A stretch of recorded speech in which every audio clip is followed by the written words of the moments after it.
Manchester United have signed a new defensive midfielder named Cristian Orozco from Colombia.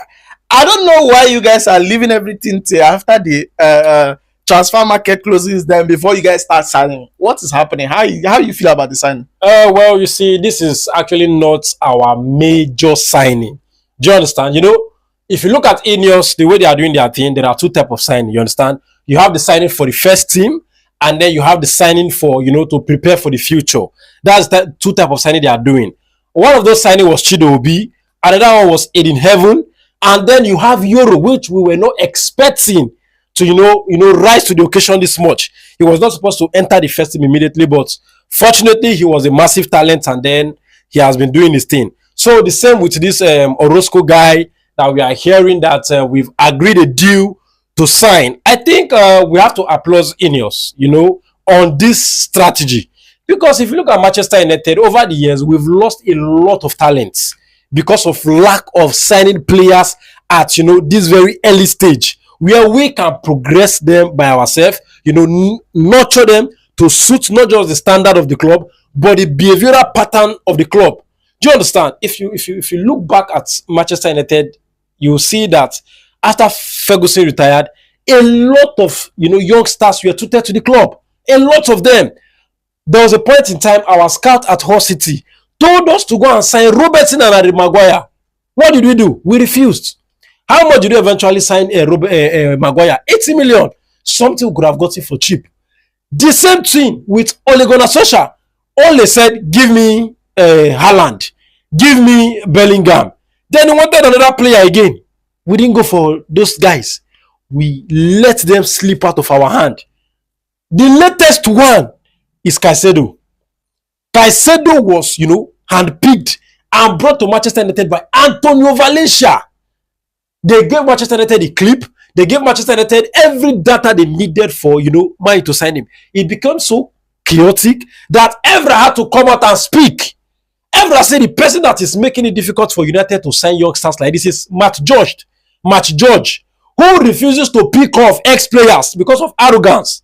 So I'm really happy that Ineos have cleared the house, brought in Wickers, brought in Berada, who have set a clear, you know, path for this type of signings. Remember, if you look at this guy that plays our left back that came from Chile too, what's the name of this youngster that has gone under the radar again, you know, trying to build fitness. I've forgotten his name. Leon. Diego Leon too is one of those type of signings. Then Chido will be too one of those type of signings. Sekukone, thank you. All of them are, you know, in that strata.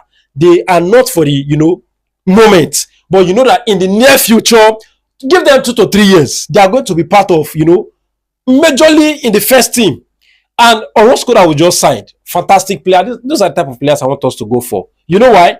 He's 17, not just 17. He's the captain of Colombia under-17 team that went to the final of the South America under-17 tournament. For Ross to have been able to agree a deal like this, far away from Europe, tells you that we are, you know, gearing towards a fantastic future. Leon is there. This guy now is a good inclusion. Chidobe is also there. Then you have Sekukone, who is also coming through the ranks. And then there's Kobe Mino. You understand? In the future now, we know that we're okay. You have Kobe Mino. Kobe Mino is somebody who we know is a CM. And this guy is a CDM. So there's even a big chance that in the next 2 to 3 years, him and Kobe can, you know, become the pivots that leads us, you know, into the future. They might be the future of our midfield. So I'm really happy. I saw a bit of his clip. I saw how he plays. I think he's a, you know, calm player, good on the ball, press resistant, big. That's most very important that I liked about him. He's massive. He's really big. You know, he looks too big for a 17-year-old, but it's like that sometimes. You understand? I think he has the physique. He has the, you know, the agility to do very well in the, you know, in the physically demanding league like the Premier League. So I'm happy. All right. So you guys fans, like let's say Manchester United fans, most of them are saying that now this guy is coming, it will be pairing of Sekukone and that of Orosco, not Kobe Mino. Because of the issues surrounding Kobe this time, he wanting a huge wage deal and everything. No, so most of them are now pimping Kobe to leave instead. Kobe is not going anywhere. You understand? Kobe is not going anywhere. I can assure you of that. See, if you look at Manchester United, there are things that we don't do. There are things we do. You understand? Garnacho can go. Garnacho is not a Manchester United academy prospect. Do you understand? It's not our. We didn't bring him up. We bought him from Atletico Madrid. Do you understand? Then Elanga wasn't patient. He wanted to go. And if you look at Elanga too, there was no way we signed 100 million Anthony and then he's going to remain there. So Kobe Mino's case is unique to itself. Why? Kobe is competing with Bruno. Bruno leaves this summer honest. You understand? He has very few years. Casemiro is already gone. Do you understand? And then Ugarte, nothing. Do you understand? So you already know that we are going to be doing a complete open heart surgery in that midfield area. There's going to be a new set of players here in the next couple of years. I believe that this might be the last season we'll see this set of midfielders in the club. Do you understand? Kase, Ugarte, Bruno might not play again. This might be the last time they play. Do you understand? So Kobe is going to come in. And then Sekukone you are talking about. See, football progression is not always linear. Do you understand? It's not always you are in the academy, then you come to the first team. It might not happen like that. Situation can, intercept another situation. For instance, nobody knows what's happening in the football ecosystem. You don't know what talent is breeding. Nobody knows which defensive midfielder is going to, blow up in the near future, maybe in the next 6 months, 1 year. And United might go for him. And if we go for him, because we're a big club, we owe our loyalty to ourselves, to our success. Do you understand? Not to players. If we sign that player now, and then that player becomes the CDM, and Bruno Kobe starts to play that person, what happens to Kone? He leaves. And then even Orosco that we are signing, you understand? The progression is not always linear. It's not always because you're in the academy, then there's a guaranteed pathway to becoming United first team player. No, it doesn't always happen like that. Yes, a lot of them they were, thinking that they will play. You have the likes of Ghana, who was thinking he would come inside and play. You have the likes of Iqbal, Zidane Iqbal, who was thinking he will also play.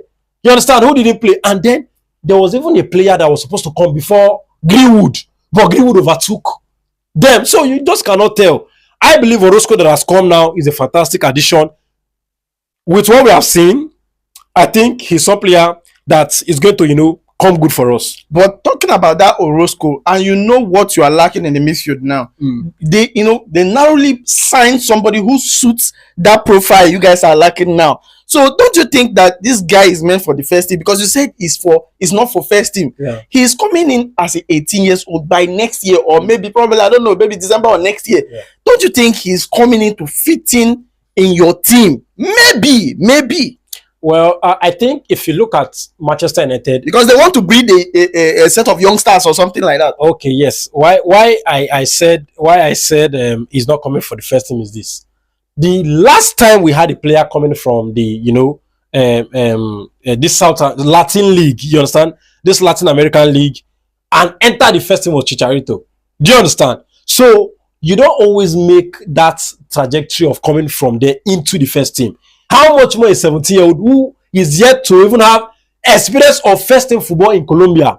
So the exposure is not even there yet. How you now want to expose him to the Premier League? No.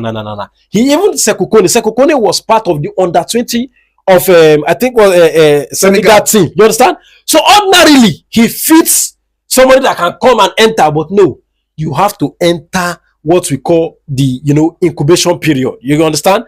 That incubation system, it keeps you in, not just make you know how to play football, but makes you adapt to the environment. Because Manchester United, whether you like it or not, it's massive. The criticism is as big as the club. The praises is equally as big. Do you understand? You don't want to expose these guys like that. No. And in fact, before agents of these youngsters give you to them, you have to sign agreement that their progression must be step by step, so that you don't destroy it. Do you understand? You don't just give them to the lion like that. No. So it takes one step, then another, and then they will arrive. Orosco, fantastic talent. I've seen him play a bit from clips, and I know that he's very much okay with the ball, but not in the first team. All right, so you mean that Manchester United in this coming summer, will now go and sign maybe midfielders that can handle your midfield problem? Definitely, there's going to be a mad kill midfield signing. I already told you we are going for Anderson of Nottingham Forest. At the same time, Baleba. Let me even tell you something. I was hearing a news, I think that was being reported that the board has earmarked a signing in that midfield for January. We will not go this January transfer window without signing a CDM Do you understand? The club says they are signing a CDM, and I believe it might be Anderson. Do you understand? You sign Anderson, he comes in so that Kobe can play. The only reason why Kobe is not playing now is because we don't have somebody to pivot him in that midfield. Do you understand? Remember, Kobe is, his shortcoming is not being, athletic enough. So you don't want to risk him and Bruno. Bruno is forgetful. He goes up the pitch, forgets himself, and then who is going to track back? So you need somebody to cover that ground. Anderson comes in with the, energy, Kobe with the passes, and then the penny works out. So Orosco, Chido Obi, Aiden Heaven, all of them like that, they will rise to the occasion. Sekukono, they will rise to the occasion in the next 2 to 3 years. Do you understand? And don't forget, there's still a very massive chance that Baleba comes in. You understand? And we're also a club in business. Who says we cannot buy youngsters and sell them for good money? Do you understand? So not everybody is being bought for the playing project. You can also do for sales projects. Do you understand? So that's just my viewpoint. All right, so Manchester United fans, what do you think about Cristian Orozco coming to Manchester United? 17 years old Colombian midfielder, defensive midfielder. What a wonderful talent. Tell me what your thoughts are in the comment section, and don't forget to follow us on all social media platforms at Football Analysis 247, and also subscribe to our YouTube channel. Thank you for watching, and see you on the next one.